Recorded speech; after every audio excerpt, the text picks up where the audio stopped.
Hello everybody, and welcome to something that's a little bit different, as this is the first educational Trackmania video I ever make. I've been thinking a long time about doing something like this, and especially now with so many new players getting into the game, I figured it's finally time to do a proper tutorial of sorts. I've been playing for 10 years, I've learned a lot of things about what makes up a good Trackmania run in those 10 years, and how to go fast, and I want to share it with you. This game is a lot more fun when you go faster.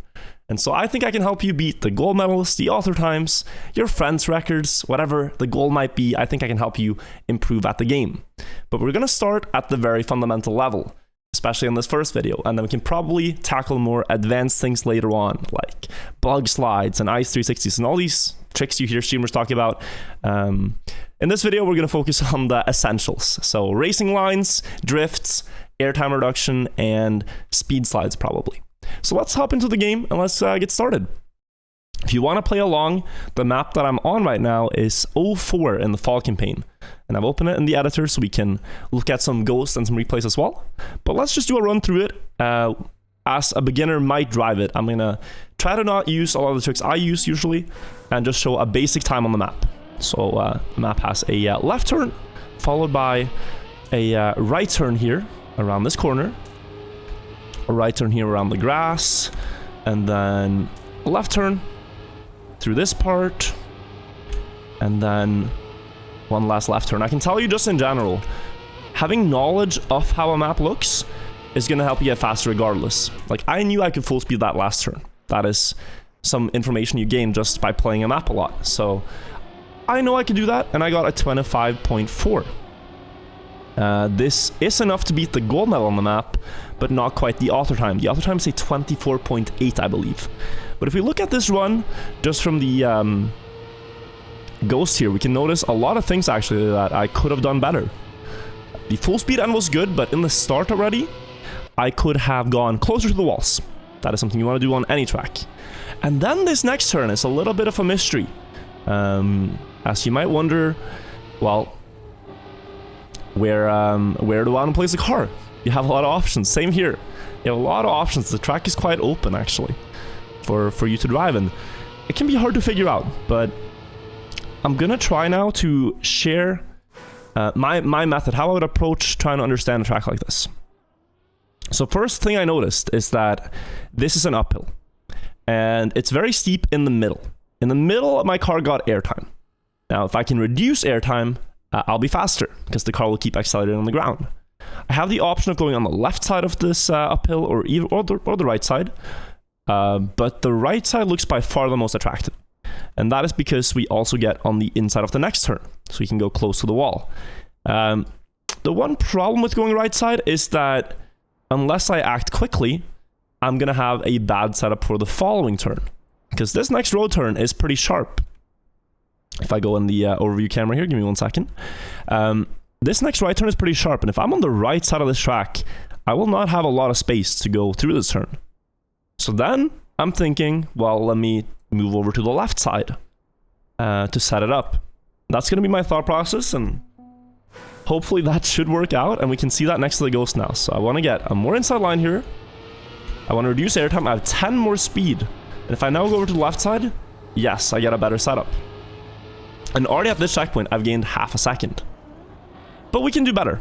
We can indeed do better than this, because there's one other trick that I haven't added into the mix, which is drifting. So here I did what you might do in most racing games, which is you go into a sharp corner, you let off, accelerate, and then when you think you've slowed down enough, you accelerate again. In Trackmania, we can drift. And drifting isn't that hard, but you need to get comfortable with it. So what I would try to do here is go over to the left side of the road, hold right when you're committing for this turn, and then start holding brake. Now you can see that I'm in a drift. Now this was not an optimal drift. We gained 0.34. But if I now do what would be an optimal drift, we can compare it to the 0.5 that I was ahead. So 0.5 with a release, and if I do a good drift here, through this, I'm angling my car while keeping speed, 0.7, right? So that's another 0.2 that we've gained in those opening corners. But the drift isn't everything, and full speeding into this checkpoint to get a good split time is not everything either, because look at what I did. If I were to continue here, I would have a really bad line for this. So in Trackmania, you kind of always need to think one step ahead. And when you start out, the game moves very fast. This is going to be dank to keep up with. So you kind of need, you need a plan going in, I would say. So here, I should have obviously been more to the right on the road to have more space. And then there's this uphill, right? Let's make a plan for the rest of the track now. There's this uphill. Again, same thing. I do want to be on the right side of this, because left side, bad setup, and airtime. So right side is the only option. Then through this checkpoint, and you notice, okay, this is a pretty steep hill. Being on the right side will give us a good setup, but I think we get airtime. So we're going to stay low on the left side here. And then, by being on the left side here, we have a little bit of a problem. If I now go from the left side, to the white line, I'm very likely to crash the outside wall. So I need to make a sharp adjustment to the right to give myself a good racing line through the last corner. I hope this is all clear so far, but these are the plans that I'm making. So when I combine all this, go on the right side, get a pretty tight line, I hold right, I hold brake, and then I get this drift. I go all the way out here to give myself a good setup for this turn. I go on the right side of this, it's the only option I had. I go low here, and now I need to make a sharp adjustment to the right so I can push left through this corner, full speed into the finish. And that's about 2 seconds gained versus the previous run. I didn't also explain my drift process in the middle, but it's the same concept. Hold right, then hold brake. Here, I hold left, then hold brake a bit, and then full speed the rest. And you can see how wide my car was sent in this last turn. Even with the setup, it was sent so wide I almost crashed. But I also knew I could do it at much higher speed. So these are kind of the things that are going to get you a lot of time. And we can compare these replays later on, and I can show it why it makes so much sense to do these things. But let's take another example too from the fall campaign. The first couple of maps in the campaign are very intuitive for learning some good fundamentals. I highly recommend hopping on those. Let me quickly remove the intro cutscenes here, and also the Nadeo ghost, so that we can get my ghost in here. So this is O2. This is just a grass map with a couple of jumps, but you can still gain a lot of seconds, even though this is almost like a straight line map, by doing a few tricks. So a pretty basic run on this map might look something like this, where you go through the turns, and then you have this drop down, okay, and then you have a straight line to the finish. Finishes are here. And with this run right here, we get a 25.6. Now, memory does not serve me right whether that beats the actual author time on the map or not. But regardless, I can tell you it's not optimal for several reasons. But what's really the issue here? Like, we're driving at full speed. I didn't let off accelerate at any point. I drove a pretty clean turn, I felt like. And I just went straight to the finish. What did I do wrong? It's something a lot of beginners don't notice, and it's okay, because it's cryptic. This is something we've only found out after years and years, but one time is I'm noticing I have a lot of airtime. A lot of airtime in the first couple of jumps here. If there's some way for me to reduce airtime, the car will land earlier and accelerate more. The second thing is a mechanic called speed sliding. And especially here, if I saw a ghost from someone, I would tell them, you gotta speed slide right here. And it's very easy to do. So let's go through it. So first of all, airtime. Can I get less airtime? Well, what I'm noticing is this jump has this slope on the side as well. It also has a slope on the right side. But if I can jump diagonally and use these slopes in a different way, I can definitely get less airtime. Now here I crashed, so I was a little too low. But if I can adapt my line a bit and go something like this, look at the green number. That's going to be the speed we're ahead of my ghost. I'm now 28 speed ahead of my ghost as I'm jumping through the checkpoint. Okay, that's a lot of speed to control, but just with that, we're going to gain a lot. And let's do this as the first base run. So now we've reduced airtime on one jump, and we get 25.03, okay? That's a big improvement. I think we try to reduce airtime on the second jump too. So we're gonna go same kind of movement. Okay, we got a little bit worse, but let's continue. Could we do something similar here? Yeah. And now we have more speed than my ghost here again. And so now we're catching up, a little bit more inside turn. Landing down. And it's going to be a small improvement, even with a worse start. Is it? Am I lying?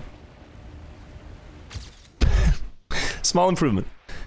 What if you do that on both perfectly? Well, we're probably going to get like a 24 low. But then speed sliding. So on grass, I'm going to explain this first.